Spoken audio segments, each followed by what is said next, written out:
Hello guys, welcome to my channel. कैसे हैं आप सब लोग। आज मैं आप लोगों को मरफा में बैठे महादेव के दर्शन करवाने वाली हूं और साथ ही साथ में मरफा की सारी इन्फॉर्मेशन भी देने वाली हूं।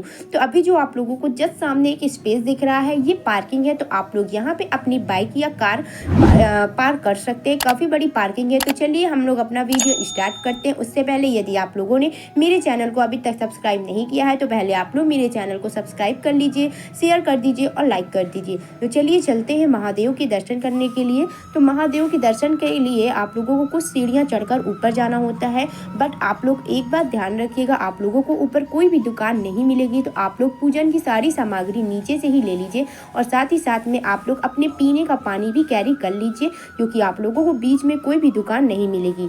तो महादेव के दर्शन करने के लिए 520 सीढ़ियां चढ़कर पंचमुखी महादेव के दर्शन करने के लिए जाना होता है। तो चलिए हम लोग चलते हैं और महादेव के दर्शन करते हैं। तो अभी आप लोग देख सकते हैं यहाँ पे सीढ़ियों में भी लिखा हुआ है नंबर बाई नंबर सारे। तो हम लोग मैं आप लोगों को थोड़ी सी मरफा की इन्फॉर्मेशन दे देती हूँ।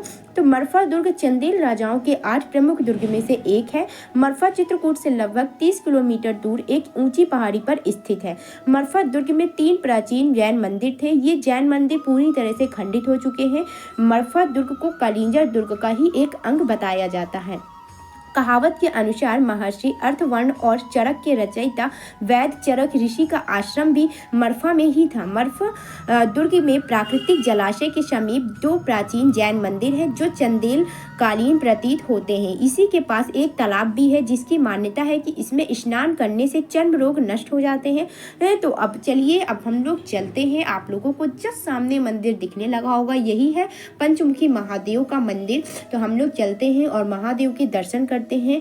ये जो महादेव है ये हाथी दरवाजा के नजदीक मंदिर में नृत्य मुद्रा में गजासुर शिव की प्रतिमा प्रतिष्ठित है। काली शिला पर रूपायित इस प्रतिमा में भगवान शिव कुठार, घंटा, डमरू, नरमुंड, धनुष, खप्पर, बीज आदि धारण किए हुए हैं। मतलब ये जो शिवजी महादेव बैठे हुए हैं ये अपने हाथ में काफी चीजें धारण किए हुए हैं।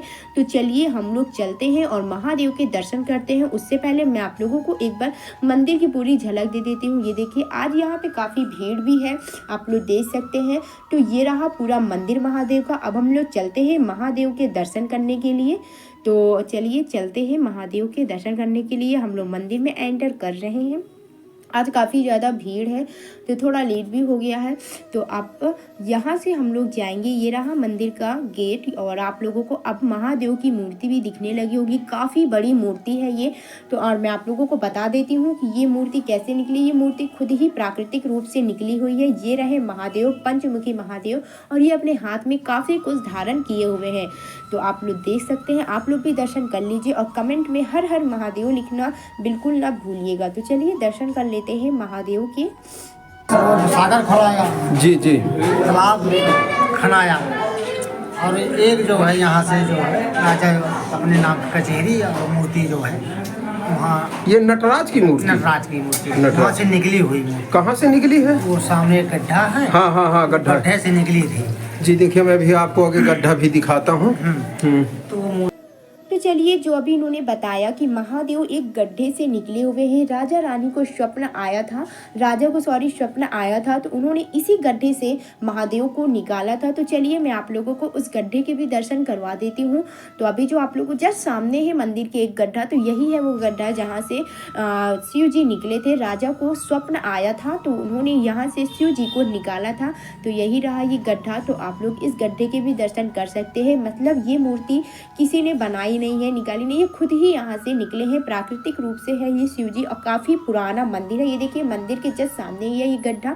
तो आप लोग इसके भी जरूर दर्शन करने आइएगा। और यहाँ पे पास में ही एक कुटिया भी है। तो आप लोग चाहिए जब निकली तो राजा को जो सपना दिया जी जी कि मैं राजा वहाँ से निकल आई हूँ, उनको जहाँ स्थापना मेरी कराना हो एक सांस में कहाँ करा सकते हो, जहाँ रख दोगे वहाँ से मैं ढूंढ ऐसा बोला ठीक है, मैं जानूंगा कैसा कि कहाँ हो। मैं ऊपर ही मिलूँ जहाँ तुम्हारा हाथी रहता है वहीं सामने हूँ। सुबह राजा आया नहा धो के जी जी, तो देखा तो निकली थी जी जी। पूजा कराया, पूजा करा के और रानी राजा आके यहाँ तक ला जी जी। और रानी का जो है आंचल छूट गया जी, आंचल छूट गया तो रानी राजा का बोला कि राजा साहब थोड़ी रख लिए जाए, और इसके बाद आंचल संभाल लो, फिर लीजिए। तो राजा भी रख दिया। जी रख दिया तो बार प्रयास किया, हाथ हिलाए, सब कुछ किया, लेकिन नहीं उठा नहीं लेके कुटिया में जाना था उनको। 1 किलोमीटर कुटिया है वहाँ, तो वहाँ तब से ये मूर्ति यहीं स्थापित तब है। से ही है। तो अभी इन्होंने बताया कि राजा रानी को महादेव की मूर्ति को एक कुटिया में जाकर स्थापित करना था। तो यदि आप लोग उस कुटिया के दर्शन करना चाहते हैं तो पास में ही ये कुटिया अभी भी बनी हुई है। मैं आप लोगों को उस कुटिया के दर्शन नहीं कर पाई हूँ क्योंकि हम लोगों को लेट हो रहा था। तो आप लोग चाहें तो उस कुटिया के दर्शन कर सकते हैं, पास में ही है, ज़्यादा दूर नहीं है। तो आप लोग मरफा के पंचमुखी महादेव के दर्शन करने जरूर आइएगा। तो यदि आप लोगों को मेरा वीडियो अच्छा लगा हो तो सब्सक्राइब करना बिल्कुल ना भूलिएगा और कमेंट में हर हर महादेव जरूर लिख दीजिएगा। Thank you. यदि आप लोगों को मेरा वीडियो अच्छा लगा हो तो लाइक, सब्सक्राइब एंड शेयर कीजिएगा एंड कमेंट करना बिल्कुल ना भूलिएगा। Thank you.